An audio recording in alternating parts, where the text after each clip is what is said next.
नमस्कार दोस्तों, आप देख रहे हैं शब्दांजलि यूट्यूब चैनल। अगर आपको हमारे वीडियोस पसंद आए तो प्लीज़ लाइक, शेयर और सब्सक्राइब करना मत भूलिएगा।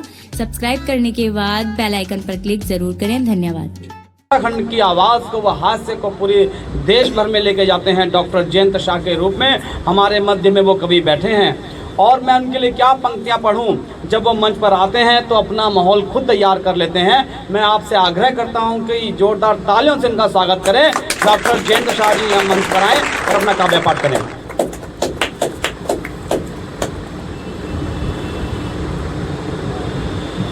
बहुत बहुत धन्यवाद सुरेंद्र जी, आपने बहुत कम शब्दों में मुझे बुलाया है, इसके लिए मैं आपका आभार प्रकट करता हूँ। मेरे आते ही आप लोग ऐसे खामोश हो गए जैसे कि मुझे यहाँ श्रद्धांजलि देने के लिए उपस्थित हुए हो। क्या मैं इतनी तालियों में शुरू हो जाऊँ? बढ़िया बढ़िया बढ़िया बढ़िया। एक बार ढंग से मुझे ज़रा आदेशित कीजिए ताकि माहौल बने। बहुत बहुत शानदार कार्यक्रम चल रहा है यहाँ पर। आप सभी वेद प्रकाश अंकुर जी ने, आकाश प्रभाकर ने और संजीत तपन जी ने बहुत सुंदर काव्य पाठ किया है साहब। आकाश प्रभाकर जी ने तो बड़े आग की कविताएं लिखी है साहब। हम हास्य व्यंग के कवि है साहब, बहुत देर तक रहेंगे नहीं। वैसे भी जो लोग यहाँ आते गए एक एक करके वीर गति को प्राप्त होते गए। आप सबको मैं नमन करता हूँ। सही कह रहा हूँ भाई साहब, हम हास्य व्यंग के कवि हैं साहब। बहुत देर आपका, बहुत ज़्यादा समय आपका लेंगे नहीं। अभी आकाश प्रभाकर जी वीर रस की बात कर रहे थे, पाकिस्तान को निपटा रहे थे। हम हास्य के कवि हैं साहब। ऐसा नहीं है देशभक्ति की भावना हम नहीं जगा सकते, हम भी जगा सकते हैं, मगर हमारा तरीका थोड़ा अलग होता है। मैं तो अपने एक कॉलेज में टीचर हूँ साहब। यहाँ प्रिंसिपल साहब भी बैठे हुए हैं, उनको भी नमन करता हूँ। मैं तो एक कॉलेज में टीचर हूँ साहब। मैंने बच्चों को बुलाया और कहा कि बच्चों, आज के बाद कसम खाओ कि ज़िंदगी में कभी सिगरेट को हाथ नहीं लगाओगे। सब बच्चों ने कसम खाई साहब। मैंने कहा बच्चों, आप कसम खाओ कि ज़िंदगी में कभी शराब नहीं पियोगे। तो सारे बच्चों ने कसम खाई, हम शराब भी नहीं पियेंगे। मैंने फिर कहा कि कसम खाओ कि किसी लड़की को घूर के नहीं देखोगे। सब बच्चों ने कसम खाई। अब मेरा मामला बन गया था, तो मैंने कहा बच्चों, आप कसम खाओ कि वक्त आए तो अपनी जान देश के लिए कुर्बान कर दोगे। तो एक बच्चे ने कहा कि सर, जब शराब पीना नहीं है, सिगरेट को हाथ लगाना नहीं है, लड़की को घुर के देखना नहीं, तो ऐसी जान का करेंगे क्या? वतन के लिए शहीद भी हो जाएंगे। आइए एक बार जोरदार तालियों के साथ धन्यवाद। मैं ज़्यादा देर आपका समय नहीं लूँगा और मैं सीधे सीधे कविता पर आता हूँ। और कविता जो है विज्ञापन पर केंद्रित है। और विज्ञापन क्या है? दरअसल विज्ञापन अगर बाजारवाद का वो नमूना है जो कि पूरी तरह से स्लोगन के ऊपर आधारित है। और विज्ञापन का असली फंडा क्या है साहब? कि आपका प्रोडक्ट बाहर से अंदर से कितना ही शक्ति कपूर क्यों ना हो, मगर बाहर से उसे करीना कपूर की तरह चकाचक दिखाना पड़ता है। यानी विज्ञापन का मूल मंत्री है उल्लू बनाया और बड़ा मजा आया। मगर विज्ञापन के स्लोगन होते हैं नो उल्लू बनाविंग, नो उल्लू बनाविंग। जब तक आप लोग ताली नहीं बजाओगे मैं यही पढ़ता रहूँगा, नो उल्लू बनाविंग, नो उल्लू बनाविंग।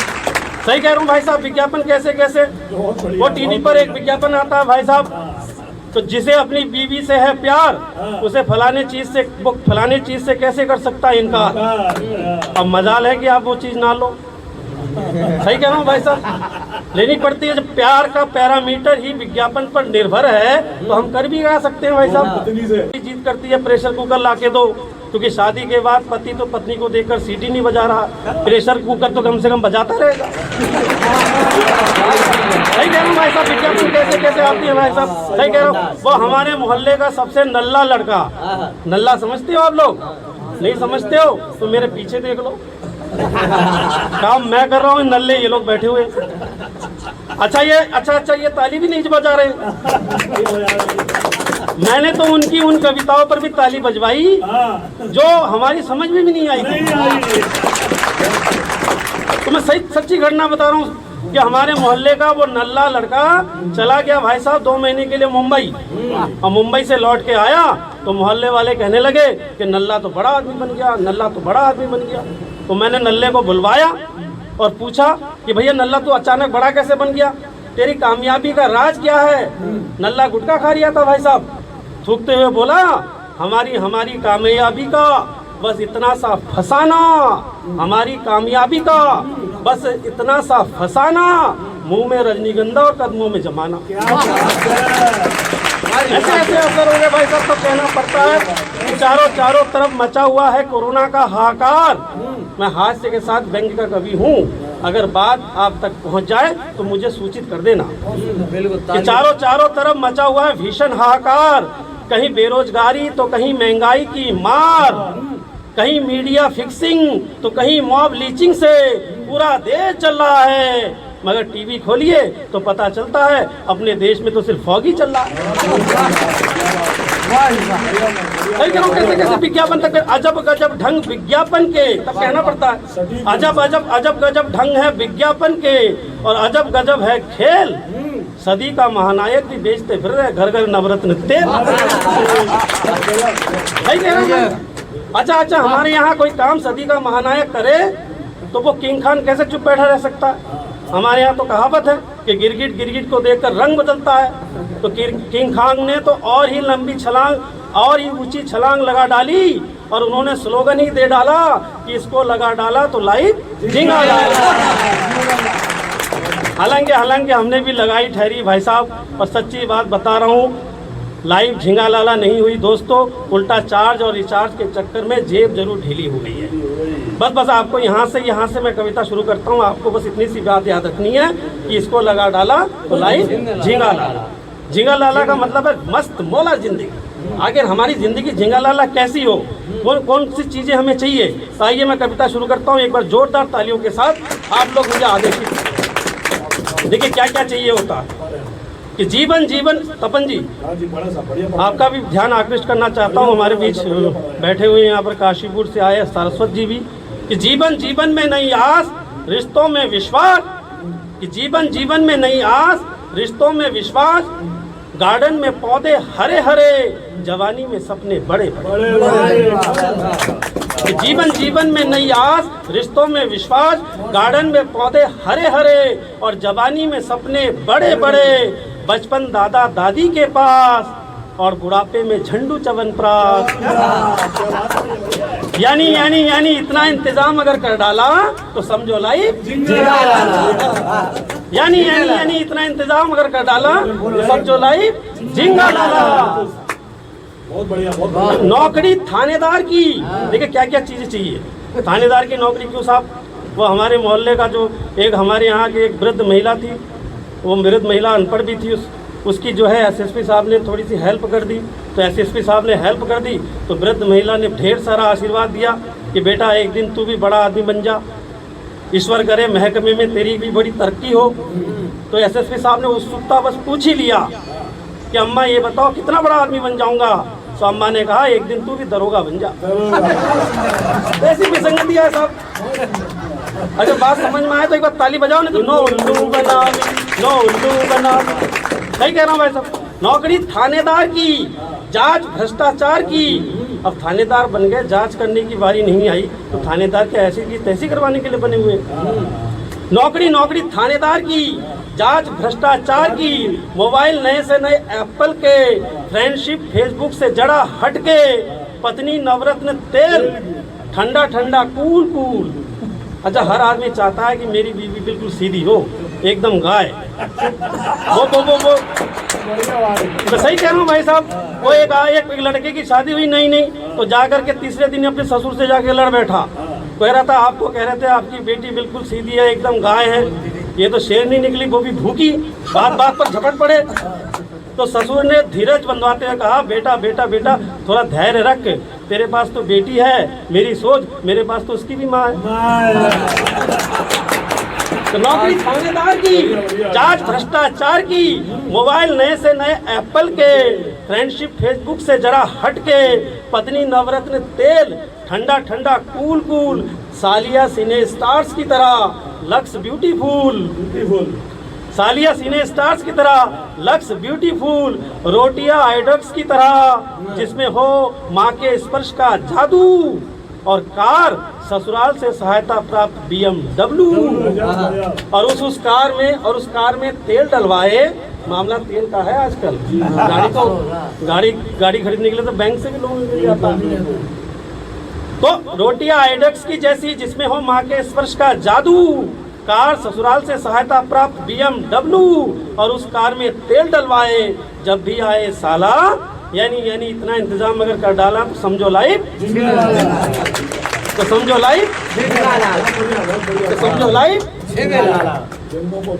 पड़ोस नेपाल जैसा भोला भाला, हालांकि अब पड़ोसी नेपाल भोला भाला नहीं रहा, फिर भी हम निभाते हैं, पड़ोसी होने का धर्म निभाते हैं कि पड़ोस नेपाल जैसा भोला भाला। हर आदमी चाहता है पड़ोसी तो सीधा साधा हो, मगर पड़ोसन नहीं।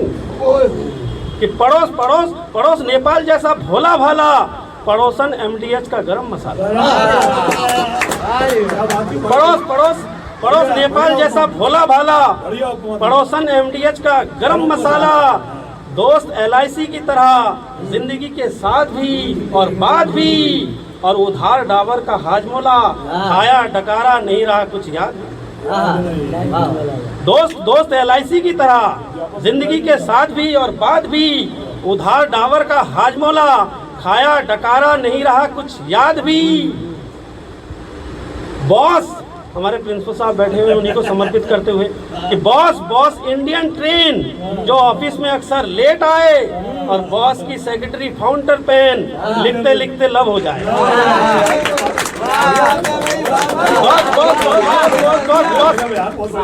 बॉस इंडियन ट्रेन, तपन जी को बड़ा मजा आया, इनके साहब ऐसी ही है कि बॉस इंडियन ट्रेन जो ऑफिस में अक्सर लेट आए, और बॉस की सेक्रेटरी फाउंटर पेन लिखते लिखते लब हो जाए, लिखते लिखते लब हो जाए। रिश्ते फेविकॉल की तरह अटूट जोड़, प्रेमिकाएं राजनीति के नए नए गठजोड़, और विपक्ष जिसके मुंह पर लगा हो हरिसन का ताला। यानी इतना इंतजाम अगर कर डाला तो समझो लाइफ,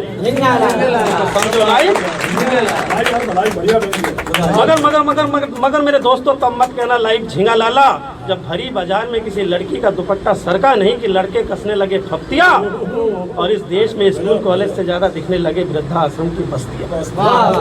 आइए मैं कविता की तरफ लौटता हूँ साहब। जैसे सुबह का भूला पंछी शाम को लौटता है अपने घर की ओर, हंसाने के लिए कॉमेडी सर्कस के जोकर घूमते होंगे साहब। ये हिंदी मंच है तो जिम्मेदारी के साथ कहना चाहता हूँ कि मगर मेरे दोस्तों तब मत कहना लाइफ झींगा लाला, जब भरी बाजार में किसी लड़की का दुपट्टा सरका नहीं कि लड़के कसने लगे फप्तियां, और इस देश में स्कूल कॉलेज से ज्यादा दिखने लगे वृद्धाश्रम की बस्तियां। मगर मेरे दोस्तों तब मत कहना लाइफ झींगा लाला, मगर दोस्तों में तब मत कहना लाइफ झींगा लाला, मगर मेरे दोस्तों तब मत कहना लाइफ झींगा लाला, जब इस देश के नौजवान शीला की जवानी और बदनाम मुन्नी की गलियों में मर मिटे, और इस देश की शहीदों की बेवाओं के पास अपने बच्चों की फीस के पैसे मगर मेरे दोस्तों तब मत कहना लाइफ झींगा लाला, जब आतंक से करा उठे कश्मीर की खाटिया, जब कोक में ही मार दी जाए इस देश की बेटियां, जब सत्ता के लिए दंगे होने लगे हिंदू मुसलमान में, और वंदे मातरम भी सांप्रदायिक लगने लगे हिंदुस्तान में। आइए पंक्तियां देकर जाना चाहता हूँ कि मगर मेरे दोस्तों तब मत कहना लाइफ झींगा लाला, जब आतंक से करा उठे कश्मीर की घाटियां, जब कोक में ही मार दी जाए इस देश की बेटियां, जब सत्ता के लिए दंगे होने लगे हिंदू मुसलमान में, और वंदे मातरम भी सांप्रदायिक लगने लगे हिंदुस्तान में। मगर मेरे दोस्तों तब मत कहना लाइफ झींगा लाला, मगर मेरे दोस्तों तब मत कहना लाइफ झींगा लाला, मगर मेरे दोस्तों तब मत कहना लाइफ झींगा लाला, जब लोकतंत्र बन जाए उस सब पीड़ितों के क्रंदन का, और मीडिया भी गाने लगे गीत शासकों के अभिनंदन का। जब लोकतंत्र बन जाए उस सब पीड़ितों के क्रंदन का, और मीडिया भी गाने लगे गीत शासकों के अभिनंदन का, जब सत्य अहिंसा स्वदेशी नारा भर लगने लगे, और इस देश का अन्नदाता ही अन्न को तरसने मगर मेरे दोस्तों तब मत कहना लाइफ झींगा लाला, मगर मेरे दोस्तों तब मत कहना लाइफ झींगा लाला, जब चारों